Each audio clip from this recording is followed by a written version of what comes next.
What is going on, everybody? Welcome back to the channel. So, the individual that's been feeding us information about the rumored PlayStation All-Star sequel, and please, I do want to stress again, as I do with all these PlayStation All-Star videos, it is only a rumor at this point, so, you know, believe it if you want to, but I would definitely say err on the side of caution, because we have no way to confirm this is even legit. It's just somebody on Twitter saying stuff. Nothing against Lumberjack, it's just I don't want to get my or your hopes up, so yeah, this is just a rumor for now, but he is back, Lumberjack, with some more information, and this time it's not looking too good. So here's what he has to say. PlayStation All-Star sequel update. It's not looking good. Chances aren't too high for greenlight. The roster went from a supposed 80 characters down to 56 to cut down on licensing costs for third-party characters, but the overall asking budget for the game is still nearly 2 times what Sony's willing to pay. So, based on this tweet and all the other information that Lumberjack has provided us, the only issue seems to be the budget, the asking budget for this game. So, I'm gonna go off here a little bit here, so kind of stick with me. So, yeah, we're gonna look at that 80 down to 56. So, let me put this up from a couple weeks ago from Lumberjack, where he says, yeah, the roster may need to be cut in half because licensing fees for 80 plus characters seems to be the main cost outside of development. So yeah, and then right above that it says the budget is nearly triple what Sony's willing to, shell out for a project.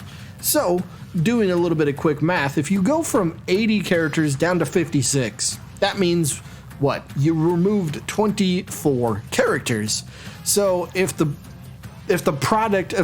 budget, I should say, was 3 times what Sony was willing to pay out, and you could remove 24 characters to get it to nearly 2 times what Sony's asking, well then you should be able to remove some more characters, right? To help get it much more in line with what Sony's comfortable with paying for the project.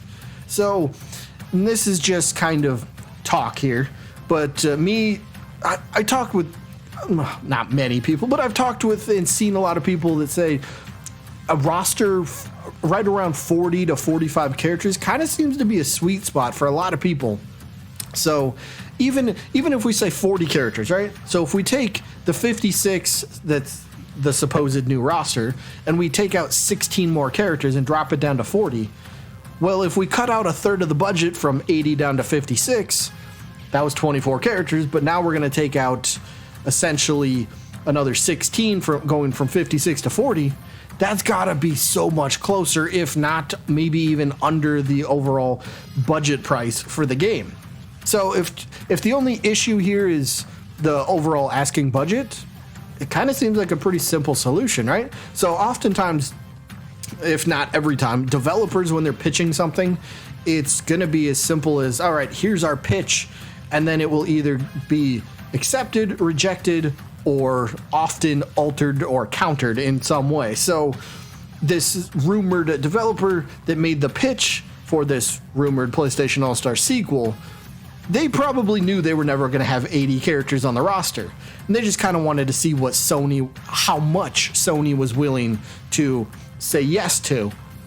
So if they knew that they weren't going to do 80 characters, odds are they listed characters in order by importance that need to be on the roster. So essentially you could say they probably broke it down into somewhat of a tier list. You had your S tier, your A tier, and your B tier characters.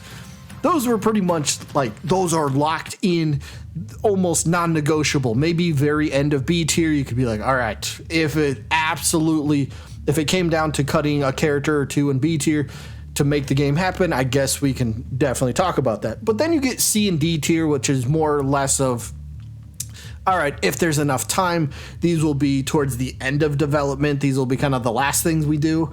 But if these need to be cut, these are the first characters. These are the last characters, I should say, that will end up being cut. But they're definitely probably on the side of the fence of, I wouldn't expect them to be in. Because then again, you get your tier E and F characters that are like, all right, yeah, we'll throw them into the pitch to see how it goes, but we know 80 characters isn't going to happen. So when Sony comes back and says, yeah, we're not going to do 80 characters, And they go, cool, no problem. We got a bunch of characters we can scratch off our list because they were never realistic possibilities in the first place. So again, if based on the information that Lumberjack has provided, the only issue seems to be the budget.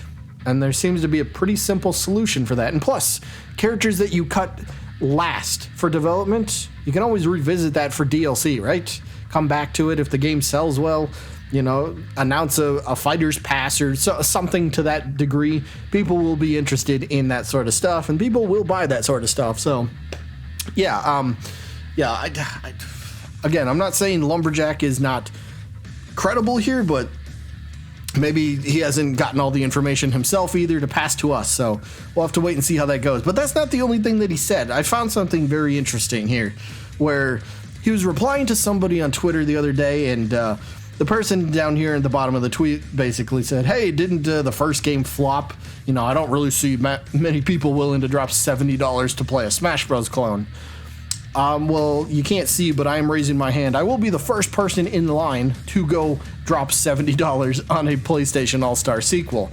Absolutely. And I'm not the only one. I know there's many of you out there that would do the same thing. But the rest of the tweet from Lumberjack says that he...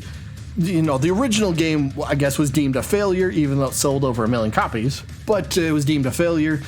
And this is where I found the interesting part.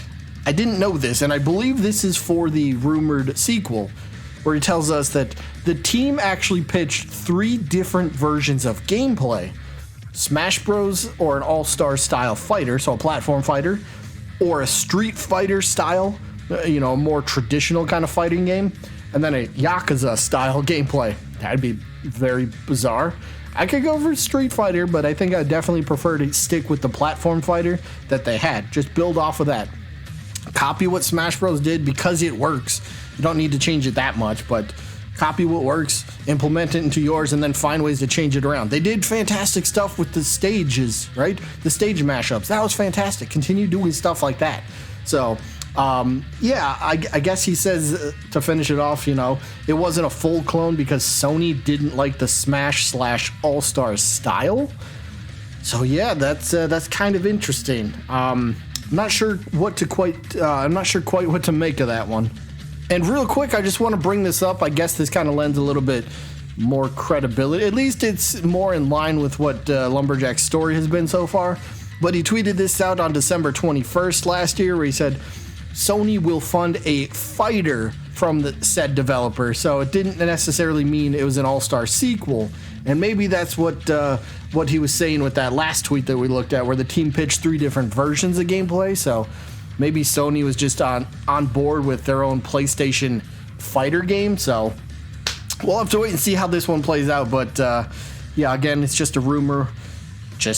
Yeah, we'll wait and see, because I'll leave you guys with this, because he did tell us this as well, that the final word on green light for the project is still going to be late January or early February.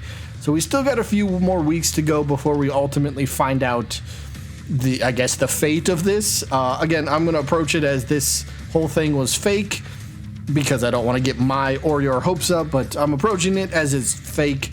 So I'm fully expecting him to come back with a tweet in a couple weeks that says, project never happened, didn't get the green light, they couldn't come to an agreement on whatever. I'm not sure, but yeah, that's all that I got for this one. I hope you guys enjoyed this little update, although it doesn't sound too good if it is real, but we'll have to wait and see. Either way, that is it for this one. Hope you guys enjoyed, and I guess I'll see you when I'm looking at you.